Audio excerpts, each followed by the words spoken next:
Welcome to the House of Wellness. Our doors are open. Today, the dilemma of every household, learning how to shop healthy. She's like, I don't need that, don't need that. We want to find out why letting your kids fail makes you a good parent.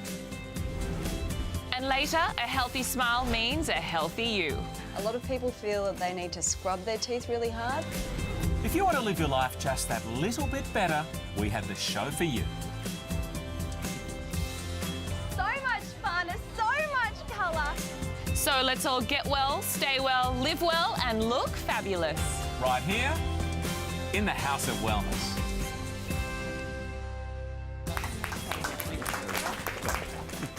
Hello, step inside here for your pathway to wellness. Nice to have you with us. Welcome, and welcome to you, Zoe. Hello, Ed. Hello, everyone. You know, every week on this show, it has another eye-opener for me as a new mum. It's like House of Wellness is my bringing up baby personal assistant. Notice that. This week, sick children.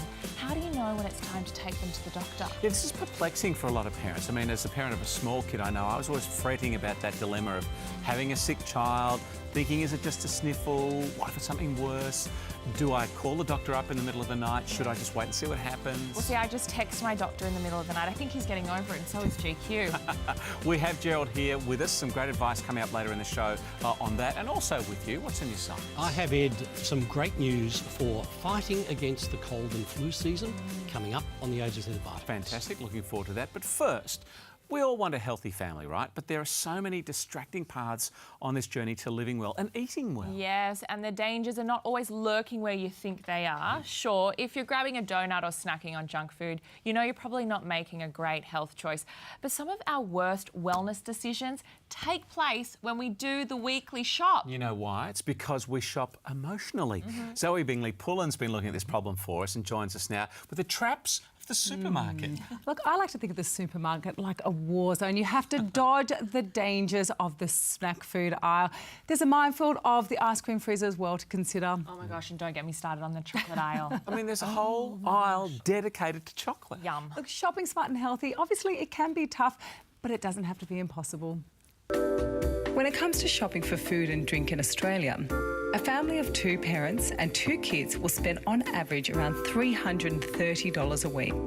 But when you consider that 1 in 4 Aussie kids are overweight or obese and less than 7% of the entire population have diets that meet nutritional guidelines, is our $330 per week actually buying us the healthiest foods? Well, a report from Deakin University claims that Australian supermarkets need to do much more to encourage healthy purchases. To examine this, we've asked the Stevenson family, Christina, Damon, Oliver and Lola, to help us understand how a simple trip to the supermarket can affect the way you eat. They say you are what you eat, so a sticky beak into the Stevensons' cupboard is going to tell me a lot about them. This says to me this is a typical Aussie family who are trying to be healthy. But in the world of mega marketing and social media, retailers sometimes can be coercing us into buying products we don't necessarily need. Well, we're about to demystify shopping and empower you to make better choices.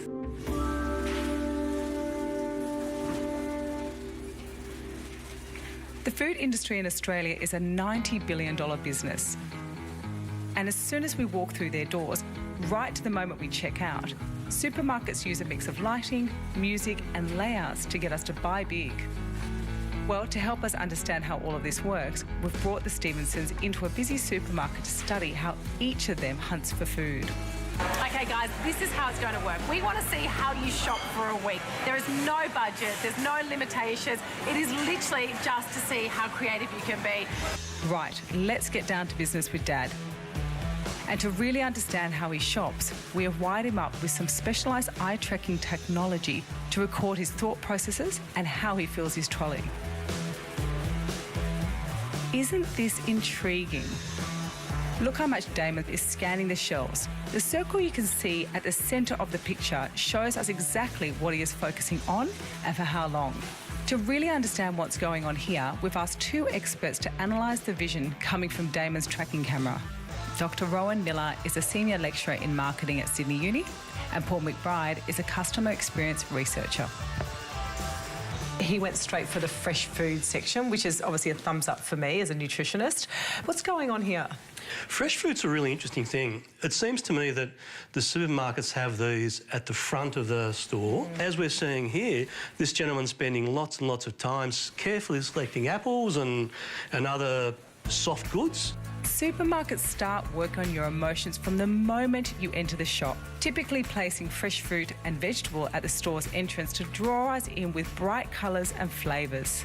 They understand that we'll pick the produce up, examine it and even taste it. The idea here is to slow us down so that we'll spend more time in store and possibly spend more money. I'm always the one getting in trouble for putting extra stuff in and sort of she's like, I don't need that, don't need that. But Christina sort of doesn't look in the cupboard before she goes and then double up on stuff. And I go, no, we've already got that. She goes, have we? So that's it for Dad. But Mum Christina and the kids are off and running. I have a very bad habit of buying the same thing. I don't know whether it's a good or bad thing, but I think it's a quick thing. Wait, you don't eat any fruit? None? Not even like an apple? No? So Lola and Oliver seem to completely bypass anything fresh food related and went straight to the indulgent foods. Is this what you saw? Yeah, absolutely. Almost a conscious avoidance of the fruit and vegetables, immediately right into the bakery and the treat section. In virtually every medium to large supermarket, just beyond the fruit and vegetable section lies the bakery. This is a deliberate ploy. The look and smell of bread activates our salivary glands, making us feel hungry. And when we feel hungry while shopping, we're more likely to buy extra items on impulse. You can even see here Lola's actually picking up something at quite her height. Yes. Looks like some sort of treat. She certainly had a preference owing to her height, and you will find that colours are more. The kids are more susceptible to colours than adults. Okay, let's get some healthy stuff, Lola. Yeah, Oliver came up with a comment, oh, we should now buy some healthy stuff. Yes. And straight away they go to juices, which are heavy in added sugar. Sugar is so prevalent now through all our foods. It really guides our purchases. A major issue with mass-produced foods is the quantity of added sugar they contain. And because these added sugars are labelled under 42 different names in Australia, making a healthy choice is not easy. It's interesting to look at, say, things like the new nutritional information on packaging. There are eye-tracking researchers showing that only about 3% of customers even view that. Wow. And on average, they're viewing it for a maximum of 5 seconds. In fact, a recent report found that if Aussie shoppers could identify added sugars as a result of clearer labelling, we would consume 38.3 kilos less sugar a year. As you can see, shopping really can be a minefield, but there's a couple of simple things you can do. Don't shop when you're hungry. Take a list. I write it down on my phone so I never ever lose it. And so importantly, read the label. Apparently you can use your phone to help magnify it if you take a photo. Great story, Zoe. I mean, when I go shopping, I'm a bit like the dad, Damien, who tries to buy everything fresh and healthy, but no real plan. Look, the key thing is to be really organised and planned. The obvious things, don't shop when you're hungry, but there are so many emotional triggers when we do actually shop, and obviously it's where these products are actually placed within the shopping we have to be mindful of as well. So when we say emotional shopping, what does that mean? Like, I'm hungry, I need comfort food, is it that kind of thing? Yeah, look, it can be a lot of different things. So it can be times when you are unorganised, you're stressed, when you've got the kids with you, all of these will be emotional triggers and we'll tend to then react to the environment that we're in. It can be as simple as just being a little bit calmer, like we said before, get that shopping list, be organised. Don't shop with the kids if you can. It's like an octopus Not going as down the easy. aisle with all his extra hands, right? And remember that there are some obvious things that will obviously trigger you. If you're hungry, if you're stressed, and if you're not organised, they're going to be the big things. All right, great story, great tips there. Appreciate that, Zoe. Thank you for that. We've got plenty of great health tips on our website. One worth checking out, as always, for recipes, health advice as well. houseofwellness.com.au at your fingertips. And give us a bell, 1800 469 788. We want to hear from you. Big Shot. Oh, what? Yeah, it's the show. Yeah. You can seek advice live on TV. Please, get in touch. Big Show today. Facebook as well. You can be friends with us. We'd like to be your friends. House of Wellness on Facebook anytime. Later, we look into what makes a good parent, and it's not what you thought. And next, a char grilled dish with a delicious dipping sauce your taste buds will die for. Are we getting saucy here? See you after the break on the House of Wellness.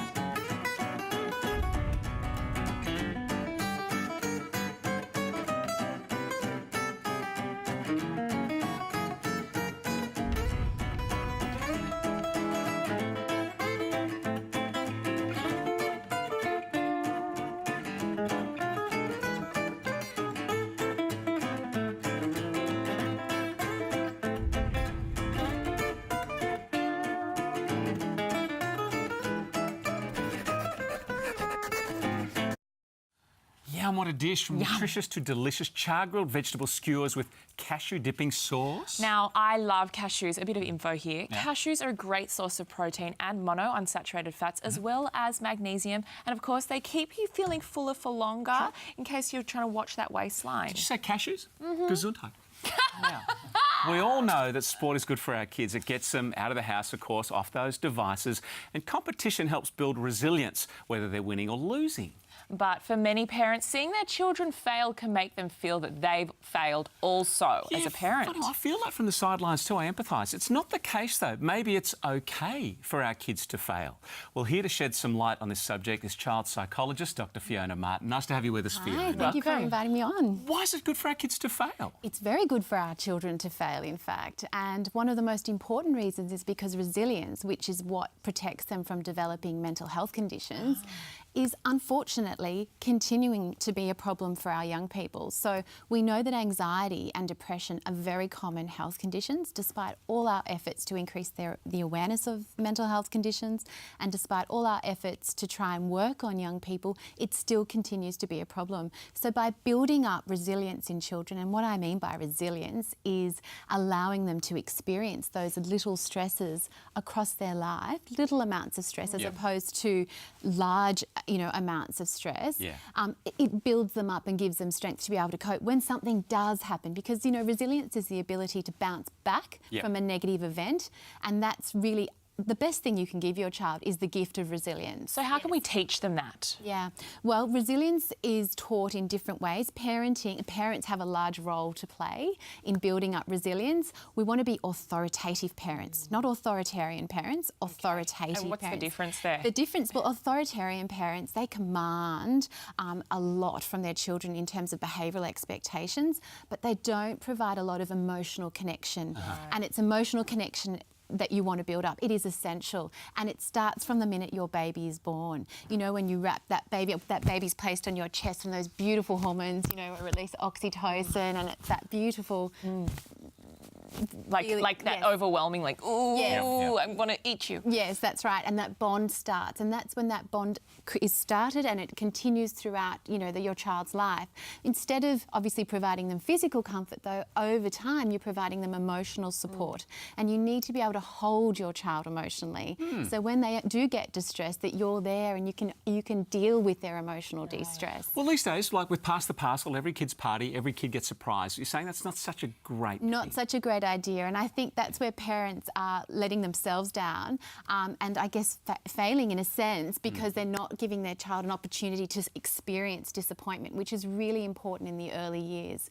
So we should let our children fall, just like they did when they started to walk. They took a few steps and they fell, they got back up, and they continued to learn to walk. So if we think about that in terms of little upsets that occur throughout their life, if they make a mistake on their homework, instead of making it a big deal, teaching them a can-do way of dealing with that. So it's okay. It's a hard lesson as a parent to learn. Yeah. You've just had your fourth, you're quite good at it, but we all still stumble along. But that's life, isn't it? It is life, that's right. And, they need to learn to cope with mistakes. They need to be able to cope with losing, in a sporting game. They need to be able to cope with the little things that are going to happen throughout their life. So we need the big things that are going to happen. That's when you really need to bounce back. Great info. I mean, teach emotional skills, I think, is what you're saying to us. Social and emotional competence is absolutely the key. It's essential, and it's more important than academic success. Wow. There's some great coaching tools here. You've even included, I think, is it the little engine that could? I think I can. Book. Yeah, so good. Connecting with your emotions. Yeah. And promote something of an optimistic mindset as well with your kids too. Yes. And Martin Seligman's work, famous US psychologist, who's all about, the glass is half full rather than half empty. So teaching optimism from a very young age is very important. Great information. Dr Fiona, thank you so much. Thank you. Plenty more to come here on the show. We'll be back right after this break. And yes, we're right across Australia on the 7 Network and the Prime Network, into every corner of the country. We are everywhere, helping you make a better life. If you've got questions, we have the healthy answers later on your calls. And next, we'll meet an inspirational teenager whose disability inspires him to achieve his goals. It was amazing to be wearing the green and gold. The Australian uniform was everything. We'll be right back here on the House of Wellness.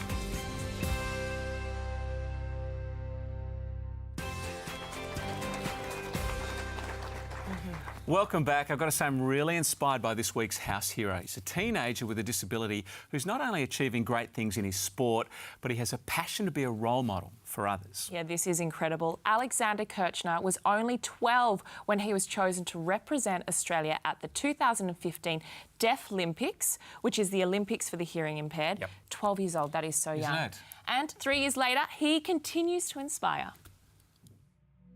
Well, on the starting block, it's everything. You've got to get in that zone. You've got to get ready for your race. Yeah, I'm very nervous. I feel like power rushing through my body and blood flowing really fast. But at the same time, I'm really excited because I'm about to give everything and absolutely smash it.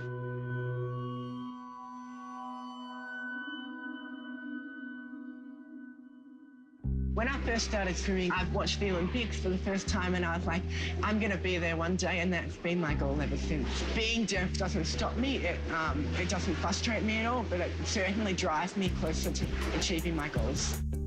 We found out Alex was deaf when he was 1, and I cried for days. Hearing that he was deaf, I just thought he's going to get bullied, everything's going to go wrong at school, can he go to a mainstream school? But my husband said, if a boy can play sport, he will be okay. So he just started playing sport from a very young age. It was difficult being hearing impaired, but when I first started swimming, my mum used to hold my ankle at the start of a race and she would let go when the buzzer went off. I would go down to marshalling with him because it's so overwhelming, and when he doesn't have his hearing aids in, he can't hear all the instructions, and there's so many kids, and the whistle would go, so he'd get up on the blocks, and then I would hold his ankle until the gun went off, and then when the gun went off, I would let go and he would dive in. Over time, I've learnt to watch the light on the side of the pool, and I can go when that light goes on.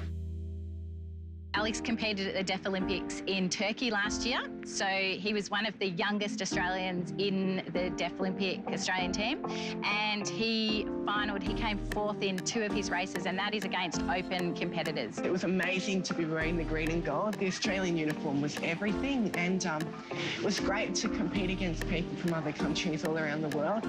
And half his competitors probably don't even know he's deaf. The coaches of other clubs wouldn't even know that he's deaf. So to do that, we're just so proud of him. Alex would love to represent Australia in the mainstream Olympics. He's going to have to continue with his early mornings every night, train hard, and still have that commitment to go. Being deaf doesn't stop him at all. When it comes to training, I do 6 sessions a week and 2 gym sessions. My absolute dream is to make the Olympic team. There's definitely nothing stopping us. We can all achieve what we want to. You can do anything you set your mind to, so dream big and you'll get there. What a great story, you know, and it doesn't stop there. Alex continues to break records, even against those mainstream athletes, as we saw. And Gerald, I know it's a little surprise to you, but you must be very proud of this one. You've caught me a bit, Ed. Yes, Alex was diagnosed at 12 months, as his mum said. And we spoke with Fiona before about resilience. Here's an example of resilience as a deaf teenager, deaf kid all the way through, who just inspires the whole deaf community to achieve, and that's remarkable. And we should point out, he's your grandson. My eldest grandson. Must be very proud. Very, what a story. All right, now here to help you at home, it's time for your calls. We've got Joy standing by on the line from Carindale in Queensland. Let's get to you, Joy. My problem is my hair is falling out and my eyebrows are disappearing. I'm just wondering, can you help me? OK, well, let's sort this out. Silica and iron, Joy, are the main things that we look at here. So you can take silica in a liquid gel form, 1 dose a day, perhaps have your iron levels checked by your doctor, and you've got to be patient. Hair takes time to grow, so this is not going to happen overnight. Brush carefully, look after yourself, some omega-3 oils, protein, fish, and it will happen. It's silica and iron. Good tips. Good luck with that. We've got a question sent through from Cam in Harrington Park in New South Wales. My sister's going to Europe for a holiday. I want to give her some health supplements from home. What would you recommend she take with her? A little care package. A little care package and a multivitamin. Aussie, because our standards of manufacturing, Ed and Zoe, are so high, Aussie produced things are really highly valued, even though Europe's up there as well. So some good multivitamins are the thing to take away, and then there's a connection with Australia as well when you're overseas. Yeah. And look, we're OK to travel with vitamins and things. We're thinking customs, border control, of course, always. Yeah. No, not an issue. All right. Pam is standing by on the line from Bongaree in Queensland on Bribie Island. How nice to hear from you. How can we help you out, Pam? My daughter's having a very hard time with menopause.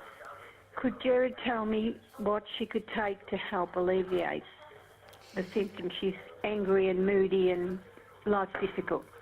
Testing her mother out. Okay. Testing her mother, the mother-daughter relationship. The herb of choice, Pam, is black cohosh, which you can buy in a couple of different extracts, and it's a hormone balancer. So it balances the fluctuations of hormone as you're going through menopause. Vitamin B helps morning and lunchtime as well to help with the daytime stresses.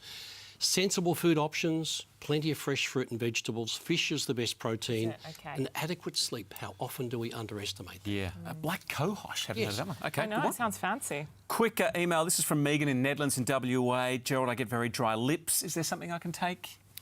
I'm a fan, Megan, of lip moisturisers in a stick that don't have preservatives and chemicals in them. So have a look at the side, carry one with you all the time, and fish oil. Fish oil is the great lip moisturiser and keep your lips moist with a little stick you carry around. Fantastic.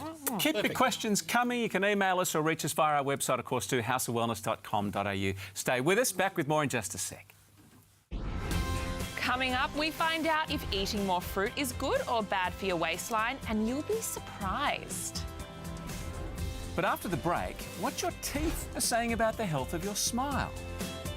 Red wine is a little bit acidic, so that can also eat into the surface of the tooth. Loads more to come here on the House of Wellness.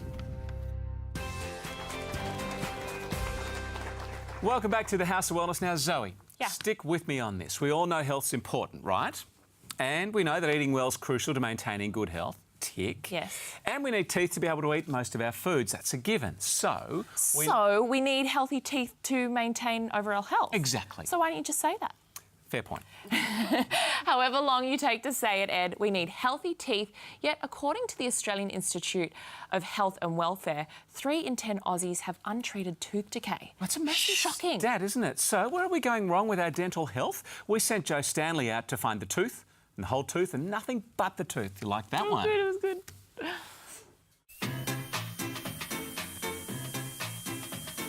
Oh, hang on a minute. Our teeth are with us for life, from our early childhood through our reckless adolescent years into our distracted adult years, and of course into old age. They're with us always, mostly, and we throw all different kinds of things at them. But what do our teeth actually mean to us, and how should we be looking after them? While most people take them for granted, when you think about it, our relationship with our teeth is a lifelong partnership, like being flatmates forever. I mean, if our teeth could talk, just imagine the stories they could tell. So I've decided to interview an expert on the topic. Ladies and gentlemen, this is Lorraine, my oldest tooth.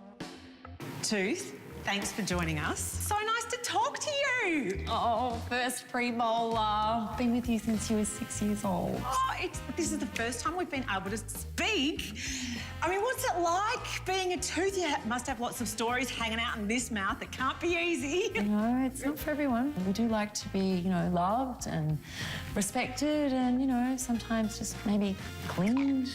Now, it may surprise you to learn our teeth actually begin to form roughly 2 months after conception. And according to Professor of Dentistry David Martin, a few months after we're born, the first tooth appears and our relationship with our teeth begins the way all good relationships should, with an eruption. They start erupting at about 6 months of age. Baby teeth are extremely important when they're allowed to decline in health, so especially when they're allowed to decay, that can lead to serious infections for children and in the worst cases can end up with death. OK, death is a pretty good reason to brush your children's teeth, but fear not. At 6 months, all those tiny ivories really need is a little scrub with a face cloth. And then at 12 months, you can start using a soft brush, starting with toddler's toothpaste at 18 months. It is a tough gig. Yeah. I mean, it's every day, breakfast, lunch and dinner, beer, wine, kebabs. You can hack it, can't you? I mean, you're tough. Well, yes, I mean, I am covered in enamel, which is the toughest part of your body. And so as we bid our baby teeth goodbye, it's on to the adult years. By the time we're 12, we've normally lost most of our baby teeth and end up eventually with 28 permanent teeth. Hopefully they hang around until you die if you look after them. It's in this stage of our lives, thanks to our social habits, that our teeth cop the most punishment. So we need to clean regularly, folks. But Dr Livia Nahanowitz has a little advice on how we should be brushing our adult teeth. Gently. A lot of people feel that they need to scrub their teeth really hard. You're not cleaning the tiles in the bathroom. If you scrub them too hard, you'll simply wear them away. Well, I would think that I have had a very rigid cleaning routine right from when I was a kid up until adulthood. Yes, that's about the time that you discovered the evil grape juice. Red wine. Look, I was at uni and I have to say that teeth were not at the front of my mind. Red and white wine have corrosive acids in it that attack my beautiful enamel and they stain me. Red wine is a little bit acidic, so that can also eat into the surface of the tooth and damage the enamel and then make it easier for those teeth to become decayed. Not to mention wearing them out and making them look kind of brown when you drink red wine, which isn't a good look. Did you know that 17.1% of Australians engage in risky drinking, which can lead to tooth decay and even some forms of cancer? And that's not it, is it, Joe? That's not the end of it, is it, Joe? Coffee! Coffee as such isn't too bad, provided you're not adding extra sugar to it, but it will stain. Acids then eat into the surface of the tooth, make little holes, and then allow the bacteria to get inside and have a little party. And that's what tooth decay is about. In fact, the cost of treating tooth decay in Australia is $5 billion a year. And do you know why? Sugar! Are you okay? Sugar feeds the bacteria in our mouths, of which there are millions. The bacteria then produce acids, and the acids is what damages the teeth. We could all drink more water. Water, like saliva, helps wash away the sugars and the acid on the teeth, and it also contains fluoride. We could all drink more milk. Milk contains calcium, which is essential for healthy teeth because calcium strengthens tooth enamel as well as the bone. Now that I see all that you go through for me, there you have it. Our teeth are with us for life. All we have to do is listen to what they tell us and give them a little bit of TLC.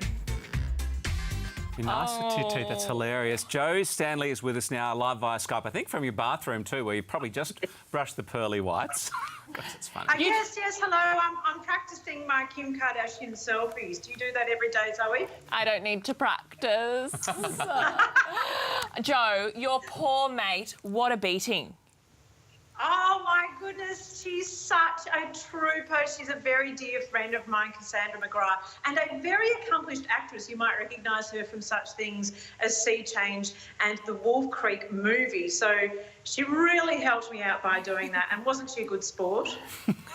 Well, it's showbiz. Just got to get the work where it comes your way. What about old age, though, for our teeth, too? Is there anything specific we can do as we age a little bit more for our teeth? Well, I'm sure that Gerald would have more information on this, but I do know that the older you get, the more likely you are to be taking medications, of course, which does dry your mouth out, and saliva is a natural repairer. Did you know that? So you just got to drink a lot more water the older you get. Okay. Yes, eat lots and lots of water. Now, Joe, we just want to show you this clip one more time. Have a look.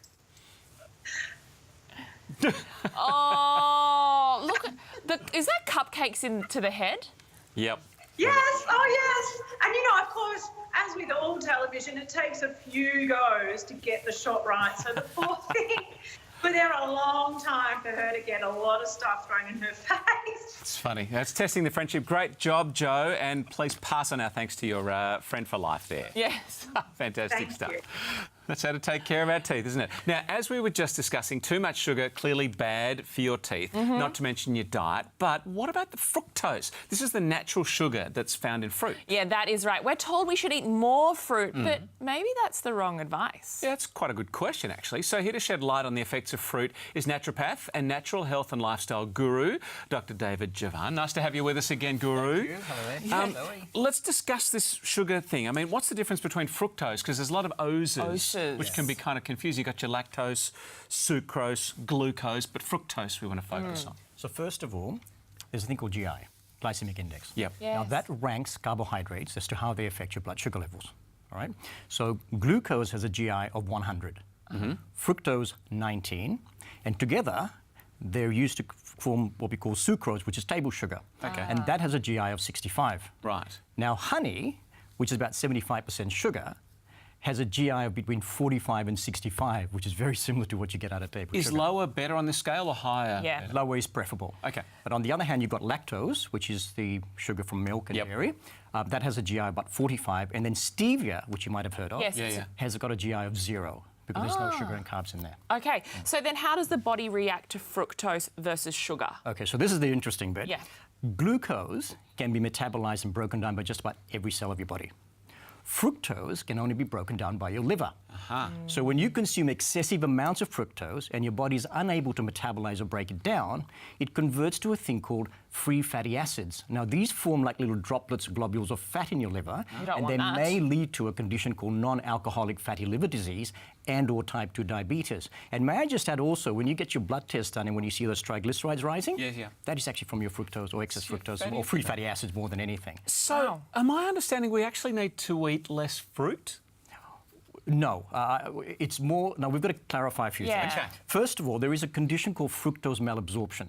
Now, in this condition, people that suffer from it lack what we call fructose carriers in the enterocytes of their small intestine. So what happens is the fructose doesn't break down, it builds up, and this causes bloating and distension and discomfort and so on. So ideally, we are able to consume between 25 and 40 grams of fructose a day in normal, healthy individuals, yeah? But if you suffer from this fructose malabsorption, you have to consume less than 25 grams a day in order to manage the condition. How many bits of apple is that? Okay, so we're looking at about 2 to 3 pieces of fruit a day. Okay, but I want to, Yeah, how do you test if you have that or not? Because does everyone have No, they don't. So this is why I wanted to make it very clear that we're not here to sort of, say no fruit. That's right. We want people to have fruit, but we're trying to encourage people to have whole fruits rather than having fruit juices and things which is refined and processed, so you're getting concentrated amounts of it. So just say, for argument's sake, we can have 2 to 3 pieces of fruit a day. That would be ideal. But we want to have them whole rather than juice, which is the big issue that we're trying to... Right, because we don't get the pulp if we're absolutely And also, some of those lollies that contain real fruit juice. Yeah. It's 5%. Yeah. Bits So can we test to see if we have this? Yes, you can get to your doctor and you can check for what they call a hydrogen test to check for carbohydrates and problems with fructose malabsorption. Okay. Alrighty. What about kids? No little fruit juices going to school, maybe some whole bits of fruit, right? All right, so it gets more. So what we've got to keep in mind is that we've got to encourage parents to go out there and give children whole fruits rather than these fruit juices. Okay, because that's where you get a bulk of this concentrated fructose. Also, try to watch out for things like corn syrup. Now, corn syrup many years ago used to just be, or it still is, 100% glucose, right? But there's a thing called high fructose corn syrup.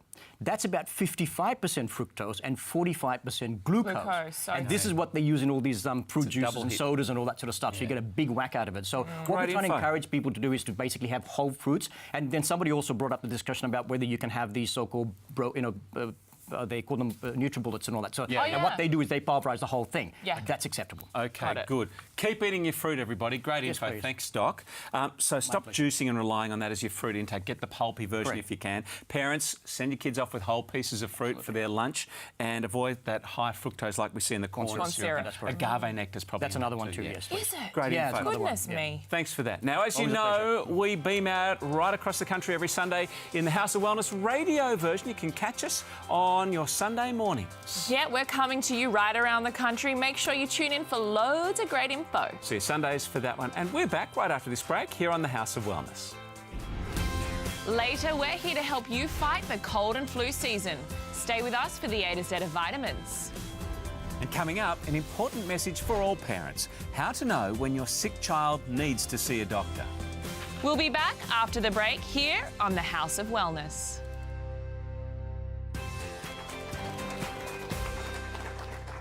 Welcome back. We are heading into flu and cold season now, and it's likely our children are going to catch a bug or 2 or 7 at some stage. And when that happens, a trip to the local GP is always on the cards. But how do we know when they're sick enough to actually go and see the doctor? Yeah, this is a tough one for me. You know, I want to take every precaution I can for when the baby is sick, but I don't want to drag him to the doctors every second day. Fair enough. It is a tough one for new parents. So joining us today to help us navigate through this tricky time for all parents is GP Dr Elana Gance. Hi, Doc. Hi. As a mother who's raised 3 kids, you probably also, as a GP, play psychologist a little bit to frantic new parents. Is that normal? Oh, well, listen, it is normal. Kids get between about 8 and 12 infections a year. Right. No. Yeah. 12? Or... They can, yeah, especially if they're in childcare. So, you know, especially during the winter months, we do feel like you're in seeing the doctor every other week. Okay. And what about infants? Is it different for them? Do they get sicker more often, less often? How do we deal with them? So it's not that they get sicker more or less often, it's just that they are different. So especially under 3 months, you nearly always need to take them to be checked out. So if they have a fever, not feeding well, you really... Rashes? Rashes. No such thing as too careful in infants. Okay. Probably till about 1. But then when they get a bit older, you can perhaps sit back a little bit. Okay. Okay, so as they're a bit more robust, we don't need to be quite so cautious, is that the word? Yeah. I mean, you don't need to go... 90% of infections are going to be viral. You come in, we tell you, rest, fluid, you're like, why did I pay? Why did I come in again? You know, so there are times when you can be a bit more happy just sitting with your child at home. Okay. And my good mate, Dr Google, has answered a few too many questions. We've gone down the rabbit hole. Yeah. Can it be a positive thing? What do we do with Google? So, listen, Dr Google can sometimes... We all do it. Yes. It can sometimes be good. But, you know, there's 2 problems I have with Dr Google. One is the common one where they make you stress out when there's actually nothing to be stressed out about. Yes. And the other one is probably worse from my point of view, when they can reassure you when it's something to worry about. Like, don't worry, leave the kid, he'll be fine, and then you're like, no, you really should have come and seen me. So listen, you know, you need to go to a qualified health professional who has perspective and then can perhaps, you know, reassure you or do what's appropriate. Okay. Well, so you're going Dr Google, I'll go old wives' rhymes. There's the feed a fever, starve a cold, fuel, it's one of those. And we always get in a bit of a muddle, you know, when we're talking flus specifically. Kids' temperatures go up by giving them some sort of a Panadol or something to bring their temperature down. Is that kind of the wrong way to go? So I've got my A, B, C, D. Okay, so if your kid's basically otherwise well, has a little bit of a fever, if they can tick off my A, B, C, D, you might be more comfortable keeping them at home. Let's do the A, B, C, D. Okay, let's do it. So A is alert. So a sick kid is quite drowsy, non-responsive, and always need to see them, okay? B is breathing. So any problem with breathing, I need to see. Yep. Noisy, working hard, need to breathe. Yep. So A, alert, B, breathing well, C is colour. So they're not sort of too pale or mottled, don't have a funny rash, colour's also rash. And D is dehydration. Oh, okay. So if you're happy that the kid has a little bit of a fever, but it's otherwise quite well within themselves, and they're alert, breathing well, good colour and not dehydrated, you might be happy to keep them home, give them some paracetamol or ibuprofen and leave them with you for a day or 2, And the thing is, you spend most of the time with your little one, right? You know your baby better than others. Yeah, 100%. Trust your gut. You know, Yes. no one knows your child better than you. You should never wake up at 2 o'clock in the morning thinking, oh, I should have taken them. Absolutely. Can never go too often. Great tips. Okay, primarily, if they're under 3 months, if you're in doubt, always go. 100%, yeah. Yeah, they're on that side. I love your A, B, C, D. If they're alert, breathing, colour and dehydration. Little ones get dehydrated far more quickly than adults, don't they? They do, yeah. And you know your child best, so trust your gut if you notice anything out of it. Great Reassuring. information. Thank you. Doc. Thanks for having me. Dr Elana Gance, nice to have you with us. Stay with us. We've got plenty more still to come here on the House of Wellness.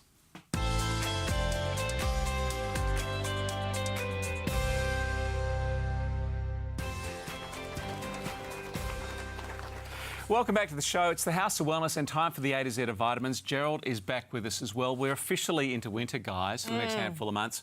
Flu season, colds. We think about our immunity being all run down. Is it something you can actually boost up, Gerald? We're talking here, Ed, about immune function. So our natural ability to combat an inhaled virus or a touching virus, so you keep your hands clean, keep your nose clean. But the important thing is that are your hands clean, sorry? Always. Always, good. Don't ask me that. You tend to get best results from combinations. So things like olive leaf extract, solid history as a good immune booster. Echinacea, these sorts of... Pau d'arco is a South American herb that is good for just helping your internal resistance. Zinc is a good antiviral. We've talked zinc before. Yeah. Can I give you a little, like, I'm no GQ, but something that does work for me. Okay. Boosting the gut health. So I take probiotics and kefir. You've been looking at my notes because I was going to talk about that next. Yes.